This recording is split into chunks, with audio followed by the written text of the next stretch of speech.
आता पाहूयात महाफास्ट 100 बातम्या।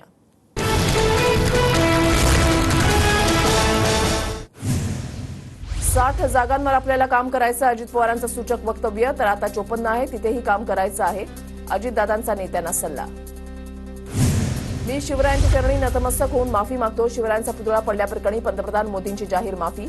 तर शिवराय हे आपलं दैवत असल्याचाही उल्लेख। माफी मागून काही होणार नाही, जनताच मोदींचं सरकार कलम करणार। अंबादास दानवेंचा हल्ला बोल। तर जनता सरकारला सत्तेतून बाहेर काढणार, मोदींच्या माफीनंतर पटोलेंचा निशाणा। भ्रष्टाचार आणि निष्काळजीपणाला शिवरायांनी कधीच माफी दिली नाही, महाराष्ट्र या चुकीलाही माफी देऊ शकणार नाही। मोदींच्या माफीनंतर जयंत पाटलांची टीका। ज्यांनी सावरकरांना शिव्या दिल्या त्यांनी माफी मागितली का? पंतप्रधान मोदींचा विरोधकांवर हल्ला बोल। विरोधकांना कधी पश्चाताप होत नसल्याचीही मोदींची टीका। पंतप्रधानांनी माफी मागतानाही राजकारण केलं, सावरकर आणि शिवरायांची तुलना करण्याचं कारण नव्हतं। पंतप्रधानांची माफी बिनशर्त नाही, पृथ्वीराज चव्हाणांचा मोदींवर निशाणा। वैभव नाईक 15 मिनिटांमध्ये घटनास्थळी कसे पोहोचले? शिवरायांचा पुतळा कोसळला, यात वैभव नाईकांचा हात तर नाही ना? निलेश राणेंचा ट्विट करत प्रश्न उपस्थित। माफी मागून विषय सुटतात का? महाराष्ट्रासमोर तुम्हाला 100 वेळा नाक रगडावंच लागेल। राजकोट किल्ल्यावरील पाहणीनंतर संजय राऊतांची शिंदेंवर टीका। पुतळा नैर्ण्य केला किंवा पीडब्ल्यूडीनं असा वाद घालण्यात अर्थ नाही। अजित पवारांनी सरकारमधील नेत्यांचेच कान टोचले। शिल्पकार पळून पळून जाणार कुठे? अजितदादांचं वक्तव्य।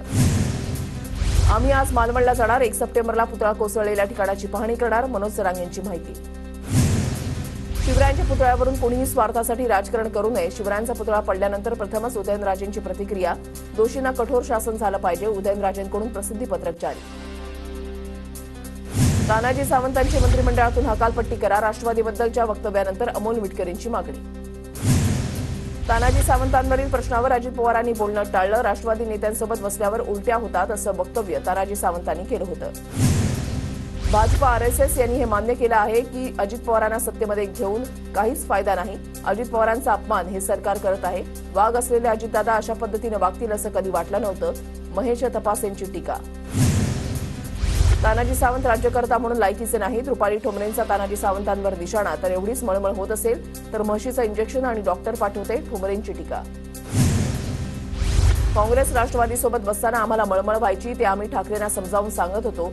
हीच भावना सावंतांनी बोलून दाखवली, संजय शिरसाटांकडून सावंतांची पाठराखण। पंतप्रधान मोदींच्या हस्ते पालघरमधील वाढवण मंदिराचं भूमिपूजन। वाढवण मंदिरामुळे तरुणांना रोजगाराच्या नव्या संधी उपलब्ध होणार, मोदींकडून विश्वास व्यक्त। वाढवण मंदिर रद्द करा, मग ग्रामस्थांकडून बॅनरबाजी। बंदराकडे जाणाऱ्या रस्त्यावर काळे झेंडे, बोटीवर काळे फुगे लावून ग्रामस्थ, मच्छीमारांचा विरोध। मोदी जेवढ्या वेळा महाराष्ट्रामध्ये येतील तेवढ्या आमच्या जागा वाढतील। मोदींच्या वाढवण मंदिराच्या कार्यक्रमाला देखील विरोध होतोय। आम्ही शिवाजी महाराजांची मूर्ती ही हातामध्ये घेऊन माफी मागू, आंदोलन करणार, नाना पटोलेंची माहिती। राहुल गांधी महाराष्ट्रामध्ये आल्यास काँग्रेसच्या जागा घटतील, जागा पडतील या भीतीनं काँग्रेसचे नेते राहुल गांधींना महाराष्ट्रामध्ये येऊ नका म्हणून सांगतात, संजय शिरसाटांचं वक्तव्य। सुपारी बहाद्दरानं अचलपूर मतदारसंघ 20 वर्ष मागे नेला, काही गद्दारांमुळे माझा पराभव झाला। सुपारी बहाद्दराचा आपल्याला हिशेब करायचा आहे, नवनीत राणांची बच्चू कडूंवर टीका। आगामी विधानसभा निवडणुकीमध्ये अजित पवार गट महायुतीमध्येच राहणार, भाजप हायकमांडकडून शिक्कामोर्तब। दिल्लीमधील भाजप नेत्यांचे राज्यातील नेत्यांना निर्देश, सूत्रांची माहिती। राहुल गांधी पंतप्रधान पदाचा चेहरा आहेत, संजय राऊतांनी हे वक्तव्य करेपर्यंत वेळ निघून गेली होती, त्यामुळे विधानसभेमध्ये आम्ही महाविकास आघाडी म्हणूनच निवडणुकीला सामोरे जाणार, नाना पटोलेंचं वक्तव्य। राज्यामध्ये सत्ता येते आणि ठाकरेंना राज्याची सूत्रं द्यायची आहेत, मालवणमधल्या सभेमध्ये संजय राऊतांचं वक्तव्य। मवियामध्ये सीएम पदाचा विषय आता संपलाय, नाना पटोलेंची प्रतिक्रिया। युतीमधील एक पक्ष उमेदवारी कसा जाहीर करतो? नाव न घेता हर्षवर्धन पाटलांचा अजितदादा गटावर निशाणा। तर हर्षवर्धन पाटलांनी हाती तुतारी घ्यावी, मेळाव्यामध्ये घोषणाबाजी करत कार्यकर्त्यांची मागणी। हर्षवर्धन पाटील आणि माझा काही संपर्क नाही, हर्षवर्धन पाटलांच्या पवार गटामध्ये येण्याच्या चर्चांवर जयंत पाटलांची प्रतिक्रिया। भाजप नेते हर्षवर्धन पाटील येत्या काही दिवसात मोठा निर्णय घेण्याच्या तयारी, तर मला सर्वांकडून फोन येत आहेत पण अद्याप कोणालाही होकार नाही। पुढील आठवड्यामध्ये फडणवीसांची भेट घेणार, हर्षवर्धन पाटलांची माहिती। हर्षवर्धन पाटलांसोबत चर्चा करून मार्ग काढू, हर्षवर्धन पाटलांच्या प्रश्नावर फडणवीसांची प्रतिक्रिया।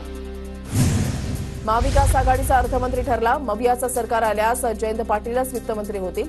पुरंदरमधल्या कार्यक्रमात सुप्रिया सुळेंचं मोठं विधान। शिंदे गटाचे मंत्री तानाजी सावंतांचं पुन्हा एकदा वादग्रस्त वक्तव्य। सार्वजनिक पाणीपुरवठ्याचा प्रश्न विचारताच सावंतांनी शेतकऱ्याचीच अवकात काढली। शेतकऱ्याची अवकात काढणं योग्य नाही, सावंतांनी माफी मागावी अशी मागणी बच्चू कडूंनी केली आहे. शेतकऱ्यांची अवकात काढणं म्हणजे स्वतःची अवकात दाखवण्यासारखं. तानाजी सावंतांना मुख्यमंत्री अवकात दाखवणार आहेत का? तानाजी सावंतांच्या वक्तव्यावर अमोल मिटकरींची टीका. दादांच्या भूमिकेवरून वाटतं ते तिसरी आघाडी करतील, त्यात मनसे देखील असू शकते, रोहित पवारांचं वक्तव्य. रोहित पवारांना त्यांच्या पक्षामध्ये कुणी विचारत नाही, रुपाली चाकणकरांची टीका. रोहित पवारांनी भविष्य सांगायचा व्यवसाय कधी सुरू केला? राजू पाटलांचा निशाणा. रोहित पवार महान नेते, त्यांना शेकडो वर्षांचा अनुभव. तिसऱ्या आघाडीवर बोलणाऱ्या रोहित पवारांवर दादा भुसेंचं उत्तर. काँग्रेसचे देगलूरचे माजी आमदार जितेश अंतापूरकर यांचा भाजपमध्ये प्रवेश. मुंबईमध्ये फडणवीस, बावनकुळे, अशोक चव्हाणांच्या उपस्थितीमध्ये अंतापूरकरांचा पक्षप्रवेश संपन्न. येणाऱ्या निवडणुकीमध्ये नवनीत राणा उमेदवार आहेत, हे समजून मतदान करा. रवी राणांकडून नवनीत राणांच्या उमेदवारीचे संकेत. भाजपकडून पंकजा मुंडेंना पुण्यातील 3 विधानसभा मतदारसंघांची जबाबदारी. कोथरूड, वडगाव शेरी, शिवाजीनगर या पुण्यामधल्या 3 मतदारसंघांचा समावेश. नांदगाव मतदारसंघामध्ये माजी आमदार पुन्हा फिरायला लागले, तर सुहास कांदेंचं नाव न घेता पंकज भुजबळांना टोला. तर नांदगाव विधानसभेमध्ये नक्कीच भगवा फडकवणार, कांदेंचा भुजबळ कुटुंबाला चॅलेंज. मीरा भाईंदरमध्ये उड्डाणपुलाच्या उद्घाटनावरून महायुतीमध्ये वाद. शिंदेंच्या हस्ते उद्घाटन, भाजपच्या नेत्यांना निमंत्रण नाही. युती धर्माचं पालन केवळ भाजपनं करायचं का? नरेंद्र मेहतांचा सवाल. विधानसभा निवडणुकीमध्ये अजित पवार गटाला नंदुरबार जिल्ह्यातून 2 जागा मिळाव्यात, जिल्हाध्यक्ष अभिजित मोरेंची मागणी. महसूल मंत्री राधाकृष्ण विखे पाटलांच्या ताफ्यामधील गाडीला अपघात. पोलीस वाहनातील 2 पोलीस कर्मचारी जखमी. संगमनेर तालुक्यामधल्या समनापूर गावातली घटना. राष्ट्रपती 3 सप्टेंबरला पुणे दौऱ्यावर. गणेश खिंड रस्त्यावरील खड्डे बुजवा. पालिकेचं पीएमआरडीला पत्र, मात्र पीएमआरडीची प्रतिक्रिया नाही. रायगड उरण मतदारसंघामध्ये शेकाप ऍक्शन मोडवर. गावोगावी पक्ष संघटना मजबूत करण्यासाठी बैठका सुरू. शेकापचे नेते प्रीतम म्हात्रेंचे कार्यकर्त्यांना मार्गदर्शन. राज्यामध्ये ऑगस्टमध्ये डेंग्यूचे 3170 रुग्ण, त्यापैकी 12 जणांचा मृत्यू. सर्वाधिक मृत्यू रायगड आणि नाशिकमध्ये. मध्य रेल्वेवर रविवारी मेगा ब्लॉक.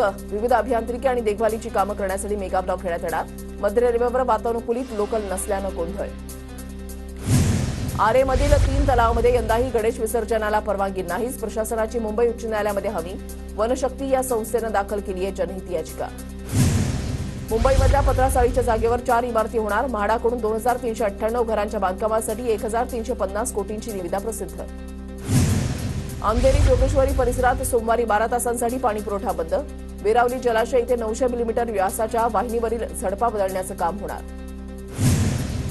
वैद्यकीय अभ्यासक्रमाची पहिली यादी आज जाहीर होणार. प्रवेशासाठी 39,000 विद्यार्थ्यांचे पसंतीक्रम.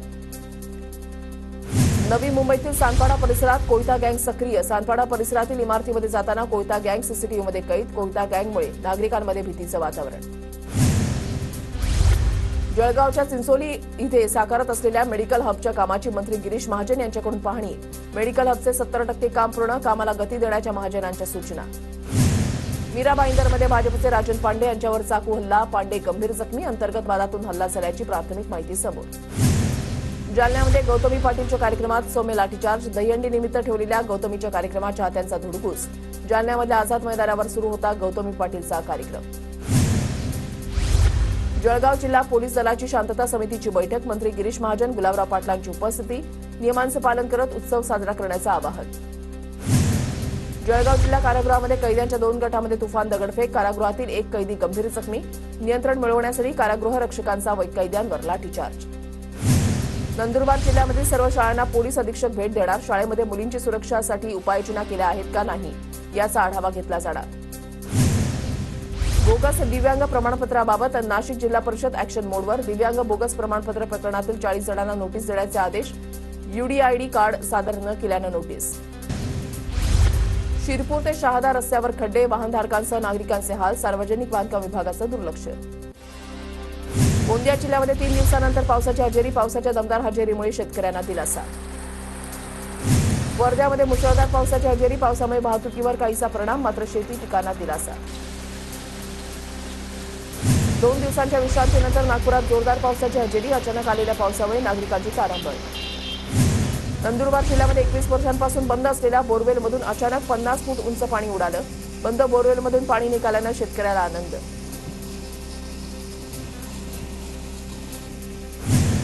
जायकवाडी धरणाची पाणी पातळी 81.25%वर उजव्या कालव्यामधून माजलगाव धरणाकरता 200 क्युसेक पाण्याचा विसर्ग.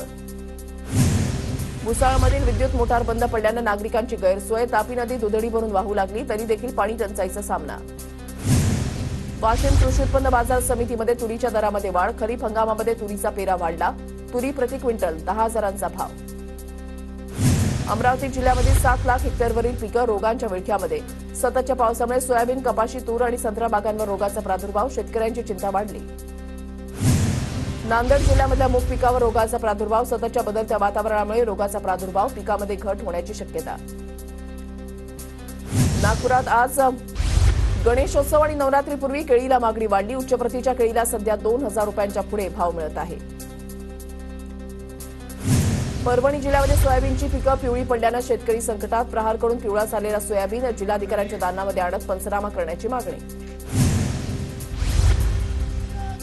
जळगावमध्ये महाविकास आघाडीचा जिल्हाधिकारी कार्यालयावर मोर्चा. राष्ट्रीय महामार्गावरील खड्डे बुजवण्यासह समांतर रस्ता करण्याची मागणी. खड्ड्याभोवती रांगोळी काढून केला प्रशासनाचा निषेध. अमरावतीच्या मोर्शीमध्ये संत्रा उत्पादक शेतकऱ्यांचा भव्य ट्रॅक्टर मोर्चा. आतापर्यंत झालेल्या पिकाची नुकसान भरपाई देण्याची शेतकऱ्यांची मागणी. सोलापूरच्या करमाळ्यामध्ये महिलांवरील अत्याचाराच्या घटनेच्या निषेधार्थ महिला सन्मान रॅली. रॅलीमध्ये विद्यार्थ्यांचा मोठ्या संख्येनं सहभाग. महिला अत्याचार विरोधी कृती समितीकडून रॅलीचं आयोजन.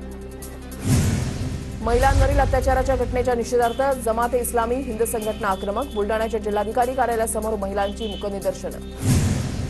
जळगाव चाळीसगाव तालुक्यामध्ये विविध मागण्यांसाठी भारतीय कम्युनिस्ट पक्षाचा मोर्चा. आदिवासी समाजाला विविध योजनांचा लाभ मिळावा. तहसील कार्यालयावर मोर्चा. पुण्याच्या बोर तालुक्यामधल्या कासुर्डी ते तांबड मार्गाची दुरवस्था. रस्त्याच्या दुरवस्थेवरून शिवप्रहार संघटनेचं आंदोलन. सार्वजनिक बांधकाम विभागाच्या लेखी आश्वासनानंतर आंदोलन मागे. कोल्हापूरच्या इचलकरंजीमध्ये राष्ट्रीय क्रीडा दिनानिमित्त क्रीडा स्पर्धांचं आयोजन. इचलकरंजी महापालिका आयुक्तांच्या हस्ते स्पर्धेचं आयोजन. वाशिम जिल्ह्यामध्ये राष्ट्रीय क्रीडा दिनानिमित्त महिलांसाठी विविध क्रीडा स्पर्धांचं आयोजन. युवती आणि महिलांचा स्पर्धेमध्ये उत्स्फूर्त सहभाग. सोलापूरच्या करमाळ्यामधील वैष्णवी पाटीलची भारतीय धनुर्विद्या संघामध्ये निवड. चीनच्या आशियाई चॅम्पियनशिप स्पर्धेमध्ये सहभाग घेणार. अंबाजोगाई जिल्हाधिकारी कार्यालयावर अंतसंघर्ष समितीकडून आंदोलन. विविध मागण्यांसाठी भव्य मोर्चा. वाशिमच्या शेरू बाजार परिसरामध्ये वन्य प्राण्यांकडून सोयाबीन आणि हळद पिकांचं मोठं नुकसान. वन विभागानं प्राण्यांचा बंदोबस्त करावा आणि मदत करावी. शेतकऱ्यांची मागणी. नाशिकच्या लासलगाव बाजारामध्ये बैलपोळ्याच्या निमित्तानं साज विक्रीसाठी दाखल. बैलांना सजवण्यासाठी लागणारे साज खरेदीसाठी शेतकऱ्यांची लगबग सुरू. अहमदनगर जिल्ह्याच्या शिर्डीमधल्या बाजारपेठा बैलपोळा सणानिमित्त सजल्या. साहित्य खरेदीसाठी शेतकऱ्यांचा जेमतेम प्रतिसाद. जेजुरीच्या खंडोबा देवाची सोमवारी सोमवती यात्रा. जेजुरी गडावरून श्री खंडोबा देवाची पालखी घरा स्नानासाठी मार्गस्थ होणार. भाविकांची मोठी गर्दी होण्याची शक्यता. गणेशोत्सव काही दिवसांवर. कारागिरांकडून मूर्त्यांवर शेवटचा हात फिरवण्याचं काम सुरू. यावर्षी मूर्तीच्या किमतीमध्ये 20% वाढ. गणेशोत्सवानिमित्त बाजारपेठांमध्ये खरेदीची लगबग. नगरच्या गणपतींना विदेशात मागणी. नगरसह जिल्ह्यामधील गणेश मूर्तींमुळे बाजारामध्ये 10 ते 15 कोटींची उलाढाल. वाशिमच्या मालेगाव शहरामध्ये चाकूचा धाक दाखवत भाईगिरी करणाऱ्या टोळीची पोलिसांकडून धिंड. व्यापाऱ्यांना लुटण्याचा प्रयत्न करणाऱ्यांवर गुन्हे दाखल. पुण्याच्या हडपसरमधील मांजरीमध्ये चोरट्यांनी सोन्याचे दागिने चोरले. अज्ञात चोरट्यांविरोधात गुन्हा दाखल. बीडमध्ये किराणा दुकानातून चॉकलेट चोरल्याच्या संशयातून लहान मुलाला बांधून ठेवल्याचा प्रकार. तिघांविरोधात गुन्हा दाखल. चिराग पासवान यांच्या लोकसभा सदस्यत्वाला आव्हान. भाजप नेत्याची सुप्रीम कोर्ट, हायकोर्ट, निवडणूक आयोगामध्ये तक्रार. बलात्कार प्रकरण लपवल्याचा आरोप. आसाममध्ये मुस्लिम विवाह आणि घटस्फोटाची नोंदणी अनिवार्य. बालविवाह आणि काझी प्रथा संपवण्याच्या उद्देशानं 90 वर्ष जुना कायदा बदलणार. आसामचे मुख्यमंत्री हिमंता बिस्वा शर्मा यांचं वक्तव्य. रेवंत रेड्डींनी सुप्रीम कोर्टाची बिनशर्त माफी मागितली. के कवितांच्या जामिनाला सौदा म्हटल्यानं वाद. माझ्या विधानाचा चुकीचा अर्थ लावला गेला. रेड्डींचं वक्तव्य. काँग्रेस नेते जगदीश टाईटलर यांच्यावर खुनाचा गुन्हा दाखल होणार. शीख दंगल प्रकरणी न्यायालयाकडून आरोप निश्चित. 3 जणांच्या हत्येचा आरोप. ब्रिजभूषण यांना हायकोर्टाचा दिलासा नाही. लैंगिक शोषण प्रकरणी एफआयआर दाखल. आरोपपत्र आणि कनिष्ठ न्यायालयाचा आदेश रद्द करण्याची मागणी होती. गाझियाबादमध्ये 14 वर्षाच्या मुलीवर अत्याचाराची घटना. अफवा पसरवून शहरामध्ये समाजकंटकांचा गोंधळ. डीसीपी निमिष पाटील यांचा दावा. समाजकंटकांवर पोलिसांकडून एफआयआर दाखल. शेख हसीनांना भारतामध्ये येऊन 25 दिवस झाले. आता कायदेशीररित्या हसीना भारतामध्ये फक्त 20 दिवस राहू शकतात. पासपोर्ट रद्द केल्यानंतर हसीना यांचं बांगलादेशमध्ये प्रत्यार्पण होण्याचा धोका. हसीनांच्या भूमिकेकडे भारताचं लक्ष.